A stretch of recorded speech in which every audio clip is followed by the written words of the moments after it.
Today is the day it happens. As we speak, treated radioactive wastewater is being released into the ocean. Now, we're not very far.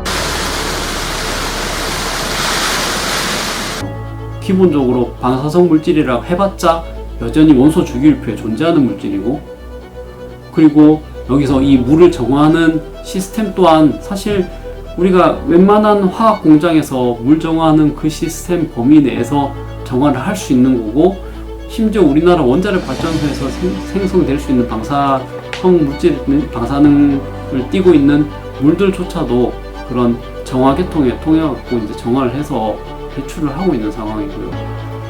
플라토늄이나 이런 것들은 우리가 탄소 14나 플라토늄 같은 방사성 물질들은 방광기가 뭐 5,000년 또는 뭐 2만 년 이러거든요. 이런 것들은 인류 역사상 끊임없이 지금 만들어지고 그게 축적이 돼가지고 있기 때문에 이게 어떤 영향으로 나중에 나타날지에 대해서는 정확하게 우리가 미래를 예측할 수 없다는 게 우리 현재 기술적인 한계입니다. 정부는 방류가 과학적이라며 일방적 소통을 이어가고 있습니다. 이번 2025의 크리티컬에서는 정부의 위험 커뮤니케이션을 다루고자 합니다.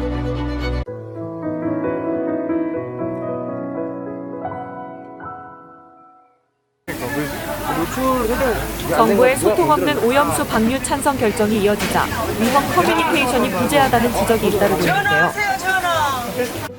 위험 커뮤니케이션의 목표는 안전과 위험의 충돌을 완화시켜 이해관계자들의 갈등을 최소화하는 것입니다. 대표적인 위험 커뮤니케이션 사례로 미국 존슨앤존슨사의 타이레놀 독극물 투입 사건을 꼽을 수 있는데요. 1982년 타이레놀 소매 유통 과정에서 누군가가 독극물인 청산가리를 투입하여 8명이 사망하자 전 세계적으로 불매운동이 일었고 제조사는 고민에 빠졌습니다. 이에 제조사는 TV, 인터뷰 등을 통해 정보를 공유하고 원인 규명 전까지 타이레놀을 먹지 말라고 당부했으며 3,100만 병의 타이레놀을 전량 회수해 폐기했는데요. 위험 공개, 위험 공론화를 통한 커뮤니케이션은 소비자들이 타이레놀 제조사를 믿을 수 있게 하는 계기를 만들었고, 이후 타이레놀은 폭발적인 호응을 다시 얻을 수 있었습니다. 적절한 위험 커뮤니케이션이 회사를 살린 것이죠. 존슨앤존슨사의 이러한 대처는 위험 커뮤니케이션의 모범 사례로 꼽힙니다. 출구에서 저희가 버스를 타야 돼요. 11시간 들어가도 될 것 같은데? 좀 멀나? 이화여자대학교 커뮤니케이션 미디어 학부의 김영욱 교수님은 사안에 대해 충분한 커뮤니케이션이 이루어지지 않았으며 과거 방식인 DAD 방식으로 오염수 문제가 다루어졌다고 이야기합니다. DAD 방식은 결정, 통보, 방어의 갈등 해결 방식을 의미합니다. 이는 정부가 일방적 결정 후 통보를 하는 것이며, 이에 대한 반발이 발생되면 방어적으로 대응하는 권위주의적 정책 추진 방식을 의미합니다. 위험 커뮤니케이션이라는 것은 위험에 대해서 올바르게 파악을 해서 그것을 국민에게 쉽게 빠르게 효과적으로 전달을 해야 되는데, 지금 상태에 한국 정부가 이런 위험 커뮤니케이션을 진행하는 과정을 보면은 국민이 어떤 그 정보를 받는 주체로서 보여지지 않고 문제시되는 부분들에 있어서는 계속적으로 맞대응을 하는 형식으로만 가고 있습니다. 그러니까 위험 커뮤니케이션이 그러니까 위험이 후심하고 오염수라는 것이 실제적으로 어떻게 영향을 미칠 수 있는지 또는 영향을 안 미칠 수 있는지에 대해서 사실을 중심으로 해서 국민들에게 그 정보를 전달하는 과정보다는 이것을 반대하는 사람들에 대해서 괴담으로만 계속적으로 공격하는 형태로 변질이 되어 있다고 보면은 이 한국 정부의 지금 현재 위험 커뮤니케이션 시스템은 뭔가 다른 정치적인 목적에 부합되도록 어떻게 보면 통제되고 관리되고 있지 않는가. 그러면 이게 시민과 정부의 주체와 쌍방향으로 계속 정보가 교류되면서 이 위험 상황에 있어서는 시민들이 어떻게 보면 안정이 돼야 되고, 정부를 중심으로 해서 시민들이 함께 결집하는 현상이 일어나야 되는데, 지금은 결집보다는 분열이 일어나고 있고 불신이 일어나고 있고, 거기에 따른 어떻게 보면은 실제 피해가 가능성이 높은 집단에서는 정부에 저항하는 형태로 나타나고 있기 때문에 올바른 위험 커뮤니케이션이 진행되고 있다고 보기에는 그렇게 평가하기는 어려울 것 같아요. 정부가 오염수 사안의 정치를 물들여 상대방의 목소리를 괴담으로 낙인 찍고 있다는 지적 또한 등장합니다. 그거는 장기적으로는 위험한 게 맞지만 당장은 그 위협을 가할 정도는 아닌데 이렇게 국민들이 불안을 하잖아요. 그러면 이 불안을 갖다가 해소해야 되는 게 야당은 선동할 수 있어.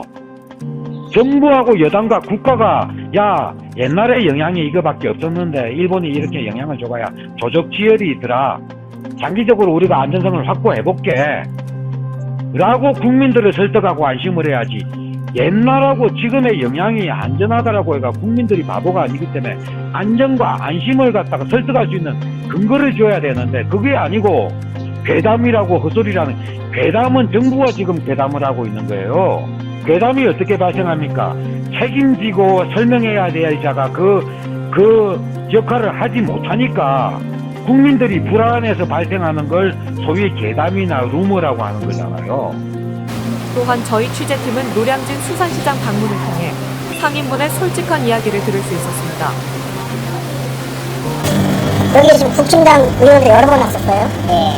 많이 왔었어. 뭐 장정원도 왔었고, 뭐 대통령도 왔었고, 뭐 다 여러 번 왔어.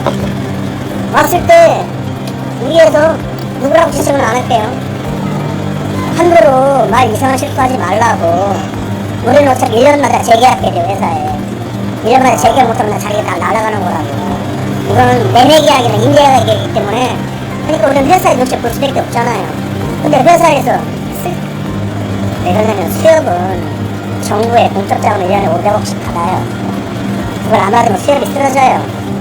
공적 자금 정부한테 받는데 정부한테 찍히고 싶지는 않대. 이해는 해.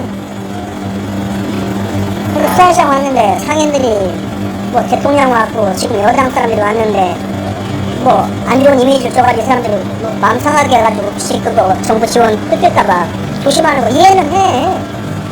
그런 걸 보면서 정치인이 현장에 왜 오냐면은 중간 단계 걸려서 온 내용이 아니라 현장에서 다이렉트로 국민의 목소리를 생생한 목소리 듣고 현장 상황이 어떤지 피부로 느끼려고 온 건데 말을 못할 것 같으면 말을 차리고 없으면 북한이랑 뭐가 달라. 북한은 굶어 죽게 되는데 김정은 난데. 네, 이번에 우연수 문제도 사실 좀 커뮤니케이션 잘 없다고 전 개인적으로 커뮤니케이션 없다고 보고 있습니다. 왜냐면 사실 국민들이도 저 잘 모르겠지만 아마 반대하는 사람이 꽤 많을 거예요. 근데 생각보다 매체들이도 사실 엄청 비판적으로 보도하고 있지 않고 그리고 특히도 정부도 공식적으로 그런 뭔가 성원 같은 거 아니면은 뭐 공식적으로 어떤 정부 비판을 해야 되는데 근데 그런 거는 안 나와서 좀 아쉽다고 생각하고 있습니다. 네.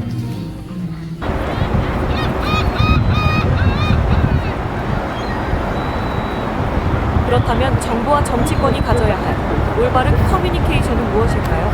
이번 취재 동안 중대신문은 변화를 원하는 사회 곳곳의 목소리를 담고자 하였습니다.